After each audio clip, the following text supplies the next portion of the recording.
Ruth is finally launching her business. Okay, so I'm going to spotlight Ruth. Come on up here, Ruth. First of all, let's give Ruth a standing ovation.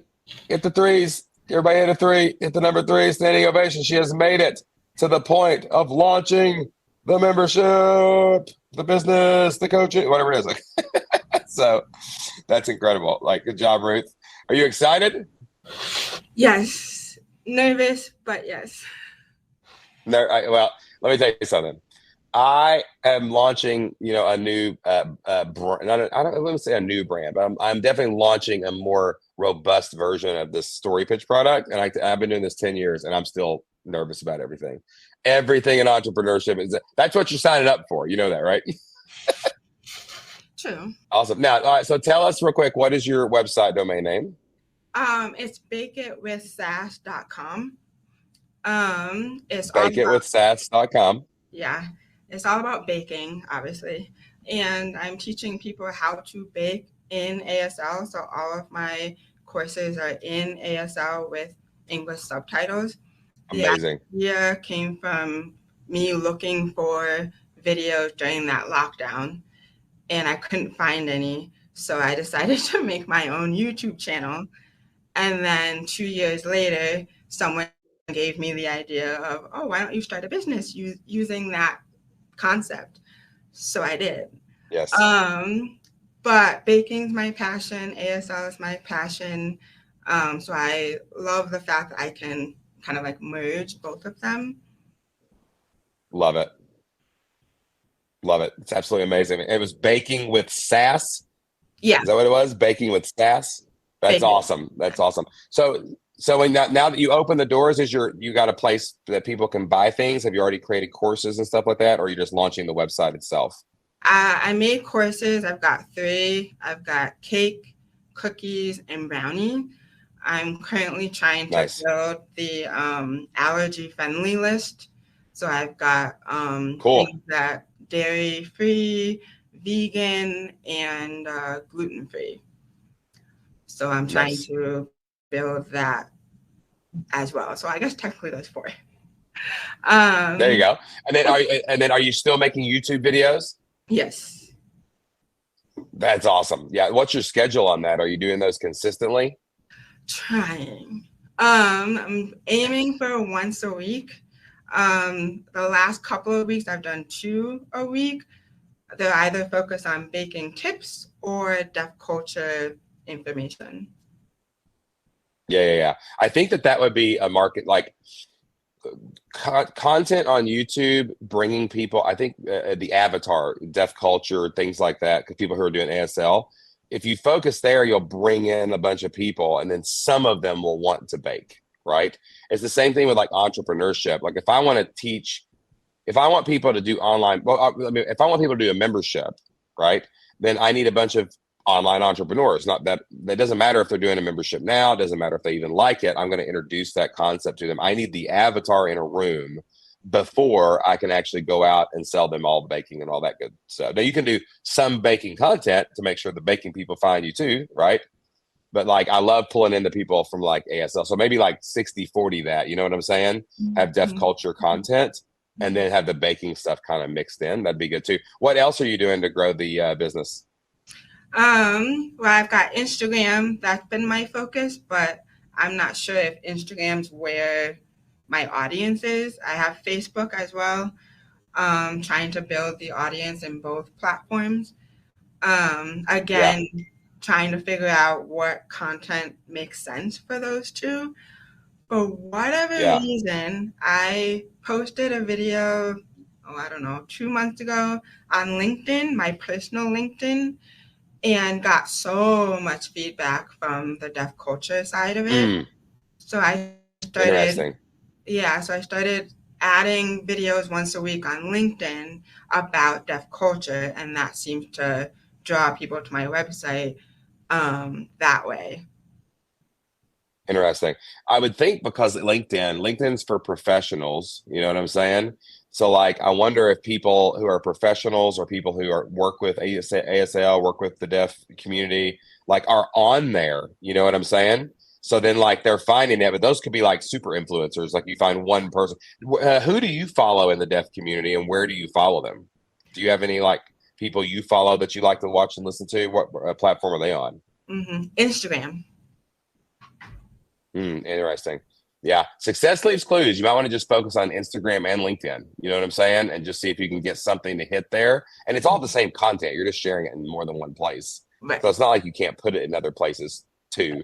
And I would think the YouTube videos would be as well. What's your biggest challenge right now? Where are you stuck?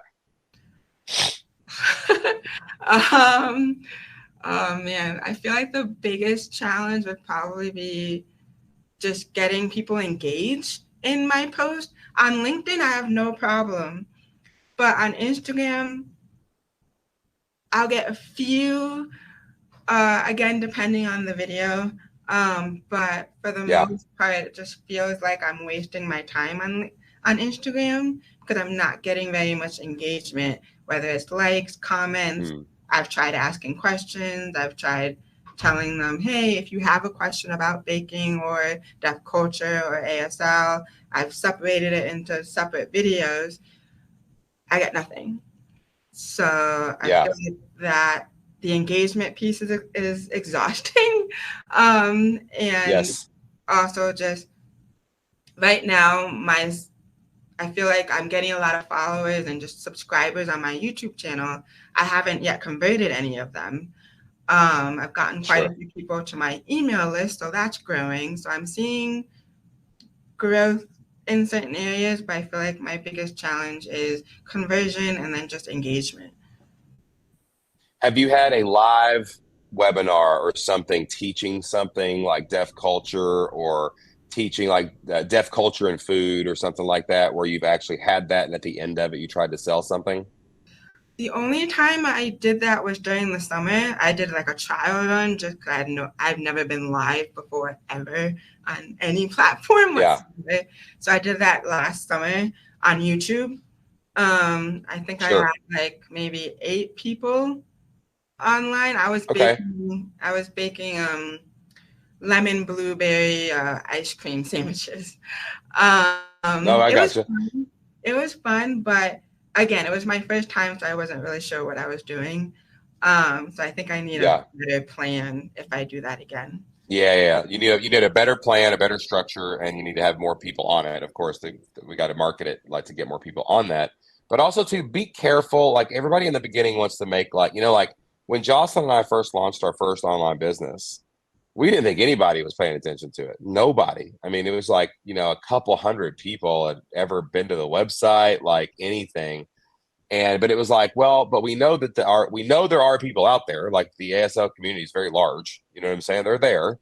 We just have to get in front of them in the right way and at the right time, and then get them and write the right call to action to take them to the next step. And sometimes early we can start judging things like for example, maybe engagement's not your goal. Maybe it's just audience and you just want people to see your videos, right? Like maybe why the engagement doesn't necessarily lead to money. That's not exactly how that works, right? Right now you need attention, and then you need attention on the things you sell more than anything else, right?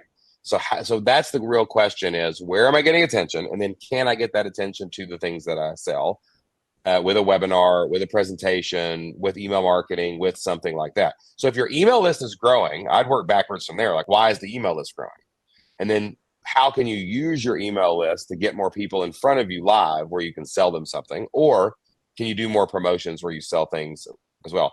Also, that email list, as it grows, big tip here for everybody out there, you always have to ask yourself, am I selling the wrong thing?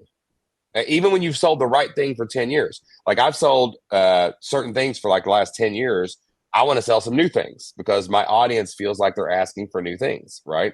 You need to be, you engage, you reach out to that email list, you reach out to that audience, and you reach out and say, hey, what are you looking for? What can I support you with? Or when someone buys something, ask them immediately, why did you buy that? Or when you send an offer out, send another email that says, hey, I noticed you did not buy my lemon cake ice cream sandwich course, right? Why did you not buy that? Like, that's a huge question that people forget to ask. Okay. So go into seeking mode right now. Like, you're getting traction. You've got this thing launched. You've got a website. you've got courses, you've got an email list, you've got some social media things that are happening, right?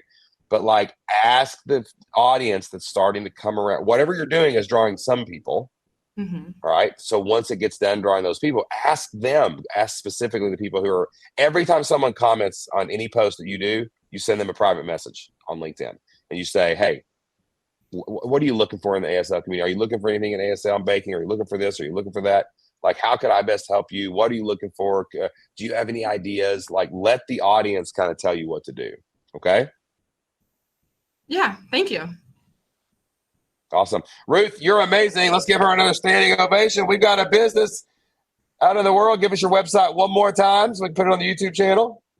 It's bakeitwithsass.com. My YouTube channel is called The Sassy Baker. The Sassy Baker. All right, go check out the Sassy Baker, guys. Thank you so much, Ruth. You're amazing. Awesome stuff. Hey, now's the beginning. Now you got a business you got to grow. Let's go. This is just the beginning.